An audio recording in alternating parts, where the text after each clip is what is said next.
Iran पर अगर हमला हो और ईरान आने वाले वक्त में पलटवार करते वक्त इजराइल या अमेरिका के बेस कैंप पर अमेरिका के मिसाइल, रॉकेट या ड्रोन से अटैक कर दे तो बड़ी बात नहीं है।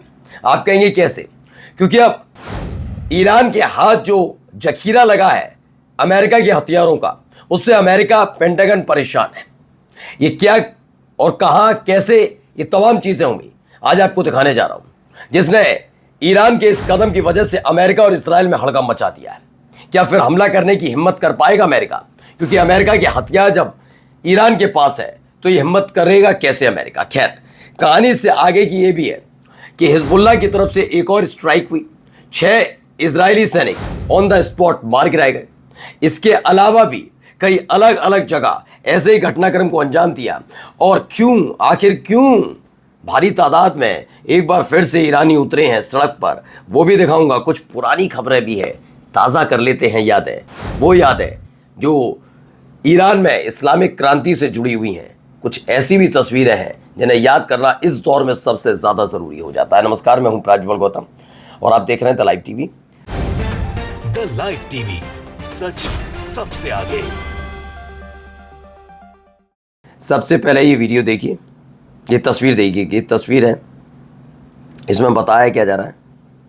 ईरान अमेरिका के एडवांस्ड हथियार को री इंजीनियर करके उन्हीं को कॉपी करके सस्ते प्राइस पर अमेरिका के ही खिलाफ इस्तेमाल करने वाला है। ये नई स्ट्रेटजी है।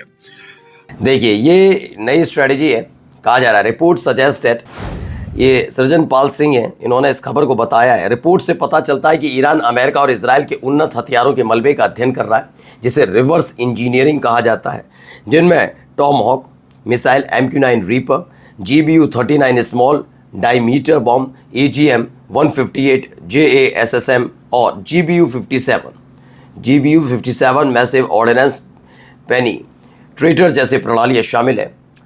लक्ष्य केवल नकल करना नहीं बल्कि समझना है। रिवर्स इंजीनियरिंग से पूरी तरह की प्रणाली को पुनः बनाने की तुलना में कहीं ज़्यादा तेज़ी से कमजोरियों को पता लगाया जा सकता है।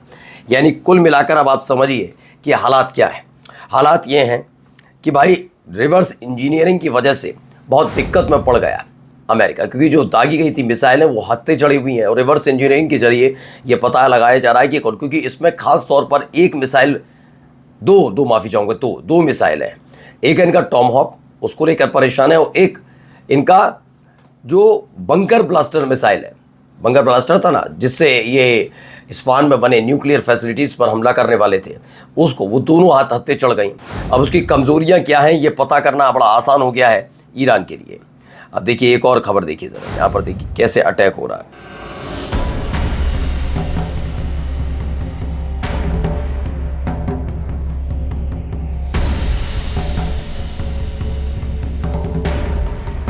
तो ये उड़ता हुआ जाता है हिजबुल्लाह का FPV ड्रोन।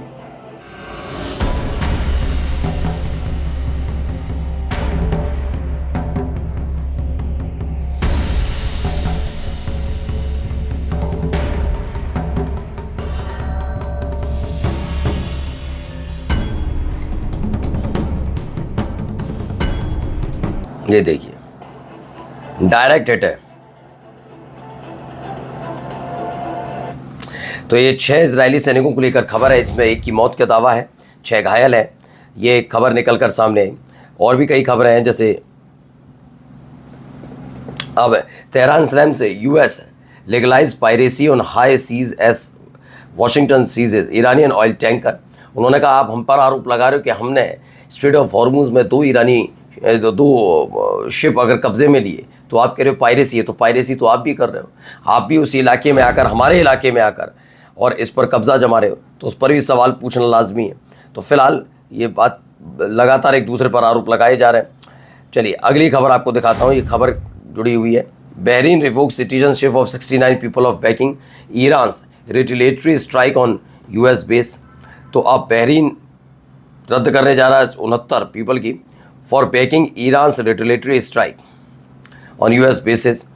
ये बहरीन का अपना है तरीका। भाई बहरीन चूँकि उस पर कार्रवाई हुई भी, उस पर अटैक भी हुआ, तो फिलहाल ऐसे 69 लोगों की लिस्ट तैयार की गई और उनके पासपोर्ट्स को, उनके वीज़ा को, उनके सिटीजनशिप को रिवोक यानी रद्द करने का प्लान कर रहा है, जिन्होंने अमेरिकन बेस पर हमला करने में ईरान की मदद की उसको लेकर एक इजरायली न्यूज़पेपर है मारिफ 1984, हमने atomic bomb is entering the final stage of production with German assistance.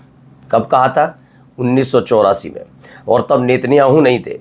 तब से लेकर अब देखिए 1900 में, तो 1996 से नेतन्याहू का बयान कई बार सुना चुका हूँ, 96, 97, 98, 99, 2000, ये कहानी 1984 चल रही। 1984 में भी इजराइल के न्यूज़पेपर ने ये छापा था कि खामनेई साहब जो है उनका एटॉमिक बम पूरी तरह से तैयार हो चुका है, और इसमें जर्मनी ने उनकी मदद की है, ऐसा दावा कर दिया गया था। यानी दावा कुछ भी करो, मुंह हाथ धो और कुछ भी टूट पड़ो, कुछ भी बोलते रहो। चलिए एक और तस्वीर का वीडियो देखिए।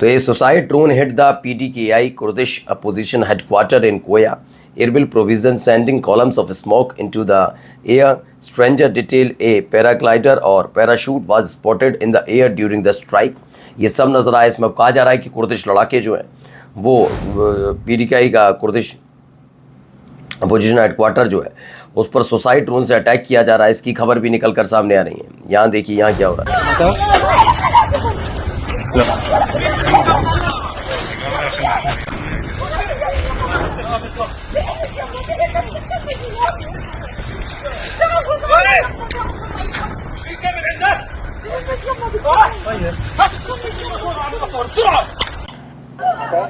तो दावा किया जा रहा है इजरायली सेटलर जो है उन्होंने फिलिस्तीनियों का एक घर देखिए किस तरह जलाया, वो महिला बाहर रो रही है। ये सब वेस्ट बैंक में हो रहा है। हमने तो एक रिपोर्ट भी दिखाई थी वेस्ट बैंक में कैसे दरिंदगी फैलाई जा रही है, यौन शोषण का, यौन हिंसा का सहारा लिया जा रहा है। चेकिंग के नाम पर जो गुप्तांग होते हैं वहाँ तक हाथ डाले जा रहे हैं। ये रिपोर्ट है, इजरायली सैनिकों की करतूत है।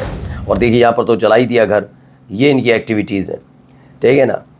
आइए एक और खबर देखिए, ये देखिए कैसे अटैक एक साथ सब कुछ। ये दक्षिणी लेबनान से निकली हुई तस्वीर है, डेटोनेट कर दिया गया पूरा इलाका।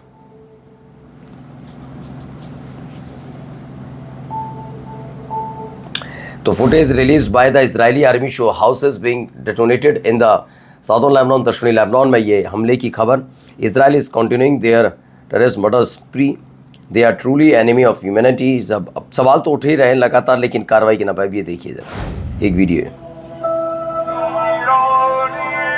देखिए। प्रेस टीवी खबर है कि भारी तादाद में लोग सड़क पर उतरे। ईरानियंस फ्लड है, यानी कि ईरान के लोग अपने देश के समर्थन में सड़क पर उतरे हैं। ईरान के झंडे लहराए गए। ये 58th consecutive night to express support for the government and arm forces. उनके लिए जो एक सिटी है, शहर है ईरान का बाबूल, वहाँ पर ये भारी तादाद में लोग उतरे थे। अपने देश के सपोर्ट में ये उतरे और नारेबाजी की ईरान के समर्थन में। ये भी देखिएगा।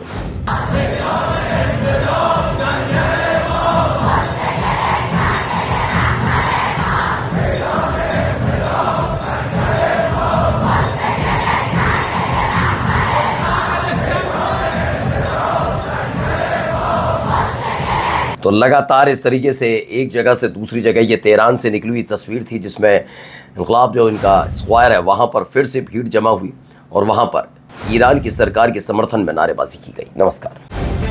द लाइव टीवी, सच सबसे आगे।